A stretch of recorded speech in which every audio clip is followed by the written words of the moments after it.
kalau begitu sekarang ini di negeri kita ini sebenarnya permasalahannya yang cukup menarik dari guru nih bagaimana? Secara umum tiga. Secara umum. Nomor satu adalah kesejahteraan. Kesejahteraan guru di sebagian tempat, kesejahteraan guru sudah lebih baik. Tapi tempat-tempat lain banyak yang belum. Ini harus dibereskan nih. Bagaimana mungkin guru-guru ini bisa konsentrasi mendidik ketika dia pun harus memikirkan kondisi keluarganya dan masa depan keluarganya. Cara kita mengamankan guru itu sama dengan cara kita mengamankan masa depan.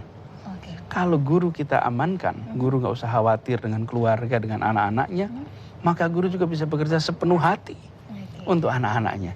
Yang kedua masalahnya, kualitas. Kualitas guru kita harus ditingkatkan.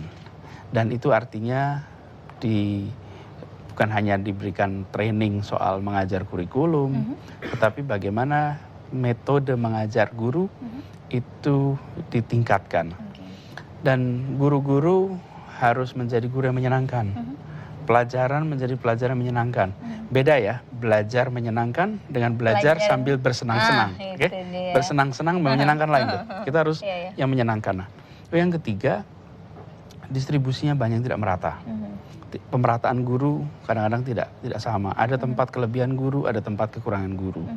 Jadi, dan jumlah guru kita secara total rasionya baik. Tetapi pemerataannya belum. Jadi 3 masalah ini jika dibereskan, insya Allah pendidikan kita akan jauh lebih baik. Ada 3 masalah mengenai guru yang harus dibereskan. Kalau gitu solusinya Pak, ya mungkin bisa dibilang dalam waktu paling singkat deh. Bagaimana? Ya, pertama begini, kita harus menyadari bahwa pendidikan itu secara konstitusional tanggung jawab negara. Tapi secara moral semua orang tanggung jawab atas pendidikan. Kemudian pengaturan tentang guru memang sekarang sudah ada desentralisasi. Karena itu guru dikelola oleh pemerintah provinsi dan kabupaten. Kepegawaiannya di sana. Nah, di pemerintah pusat sekarang harus mengubah mindsetnya. Bahwa kita harus memastikan guru-guru kita di sana, bukan hanya kita titipi materi untuk diajarkan, tapi juga kita ikut bertanggung jawab secara moral nih. Dan secara konstitusional memastikan bahwa pemerintah daerah mengelola guru dengan baik, memastikan kesejahteraannya dengan baik. Sakit rasanya kalau lihat guru namanya apapun, namanya kadang-kadang honorer, tapi honorer itu kan artinya honored ya, terhormat gitu. Tapi gajinya di bawah UMR. Bagaimana kita bisa berharap guru itu memikirkan anak-anak kita, mengajar anak kita kalau kita sendiri? Kalau dia masih punya permasalahan ya untuk pribadinya. Menurut saya tidak bisa lagi begitu.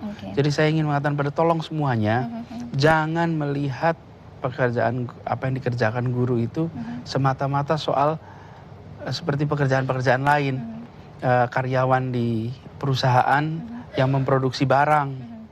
Di situ yang ngikutin SOP aja, tidak. Guru itu tuh harus hadir sebagai manusia utuh. Yang kehadirannya membawa keteladanan, yang kehadirannya membawa hati. Dan jika dia datang membawa hati, sepenuh hati, dahsyat dampaknya. Tapi kalau orang hanya bekerja seperti memproduksi sebuah barang, kayak robot ya Pak ya? Anda nggak harus kerja dengan hati, Anda ikuti prosedur saja, jadi barangnya. Pendidikan bukan sebuah produksi manusia, bukan. Pendidikan itu adalah sebuah lingkungan untuk membangun semua potensi. Dan potensi anak satu sama lainnya beda. Jadi saya ingin semua melihat ini lebih dari sekedar menjalankan undang-undang, lebih dari menjalankan peraturan pemerintah. Ini soal masa depan bangsa kita. Ini soal masa depan anak-anak kita. Jadi tolong hormati guru, jaga. Nah, saya bagian menjaganya nih sekarang. Harus bikin kebijakan, harus mengawasi, harus itu. Untuk berarti dari sisi pemerintahan nih Pak ya?